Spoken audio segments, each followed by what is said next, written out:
And it's actually Arsenal that win tonight. They remain top of the table based on goal difference. Stones scored for City in the first half through a corner taken quickly by Kevin De Bruyne, but Alexis McAllister equalized from the penalty spot after an error by Nathan Ake that caused the penalty. The big question though is, were Liverpool robbed? Were Liverpool denied a penalty in literally the last minute of the game, in the 98th minute, when Jeremy Doku went to clear the ball and made contact with Alexis McAllister? Let's look into it. This, for me, is a very tricky one. At first glance, I'm also thinking, surely that's a penalty. Doku looked extremely worried, and I was actually thinking that the penalty would be given. So when it went to VAR, I guess they scrutinized it even more. I do believe that anywhere else on the pitch, that's a foul and a free kick is given. But if you look at it closely, I think he only survives because he gets the ball. He actually makes contact with the ball, and maybe that's the only reason why VAR didn't give the penalty. It is not the most malicious of challenges. He doesn't really hurt Alexis McAllister. He doesn't make forceful contact with Alexis McAllister. But the problem is that he's high. If this is definitely a high foot.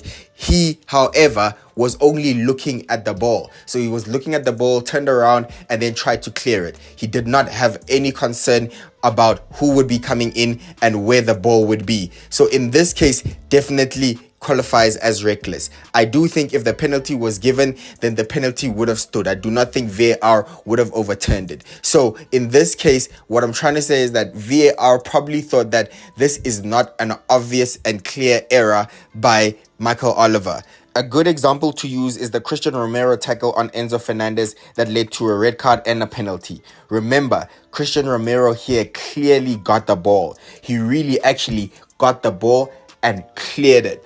But he was so forceful that they deemed it as endangering the safety of an opponent, and that he knew what he was doing. He had intention to follow through on the player. And in this case, I do not think there is such an intention by Jeremy Doku. He's just reckless, and I think that's what makes Man City survive in this case. I do think he's also lucky. I do believe that initially a penalty would have been the easier choice to give. I do think maybe a penalty would be given. But when you look at it, when you scrutinize it, how do you really punish Doku for actually getting the ball first and not making that significant contact with Alexis McAllister? I think it will be a very difficult decision by VAR. And that's why I feel like the decision that was made on the pitch was always going to stand. If a penalty was going to be given, then the penalty would have been supported by VAR. And in this case, since Michael Oliver didn't give the penalty, the VAR also supported that decision, also following in the bloodlines of clear and obvious errors. In summary, I think this was a very entertaining game. Very tight, very tense, a game of two halves. Man City clearly at the better of the first half. Liverpool restricted to just one shot. Man City went into the break leading, but Liverpool came out like a team on fire in the second half. They should have probably won it and shaded it based on their performance in the second half. Although Jeremy Doku did also hit the post from Man City, but I think Liverpool created the better chances, and Luis Diaz specifically really missed about two good opportunities to put Liverpool ahead. The game ends in the draw, and if you remember, I actually thought this would happen. I predicted this in my title race video when I went through the fixtures of who wins the title from here, and I just thought it's a missed opportunity from Man City because Liverpool were bleeding with injuries. How Klopp was able to pull through or get these results. How is Klopp able to get these results when he's literally down to their bare bones in terms of the squad? He's playing so many youngsters, and Man City really had a full squad at their disposal. I'm really impressed by Liverpool and how they've conducted their business this season. They've also had so many decisions go against them and also had to deal with the pandemic of injuries. If Liverpool do win this title, they would have done it the absolute hard way. By the way, what do you guys think of this sort of one-on-one of Haaland against Van Dijk,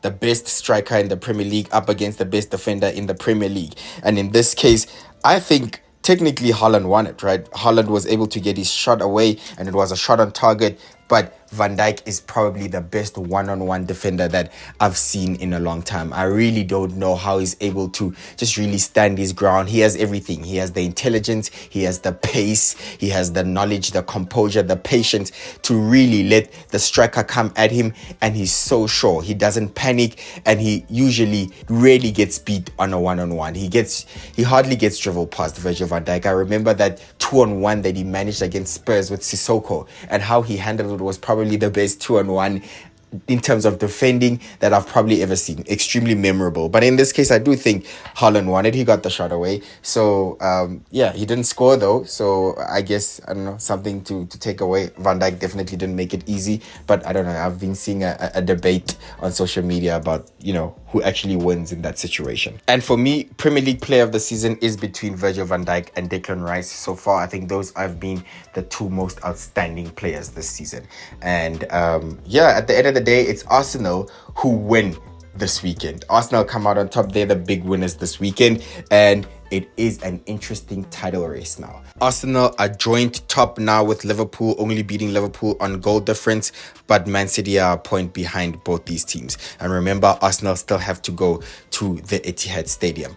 It is going to be very interesting. Arsenal fixtures probably for me the most difficult. They still have Man United away, Man City away, Chelsea home, Villa home, and Spurs away as well. So for me, out of the top three teams right now, Arsenal have the most trickiest fixtures, and let's see if they are able to maintain the superb form and the superb run that they're on. With that being said, I hope you had an enjoyable Premier League weekend. I will see you on the next video. Don't forget to subscribe. Bye bye.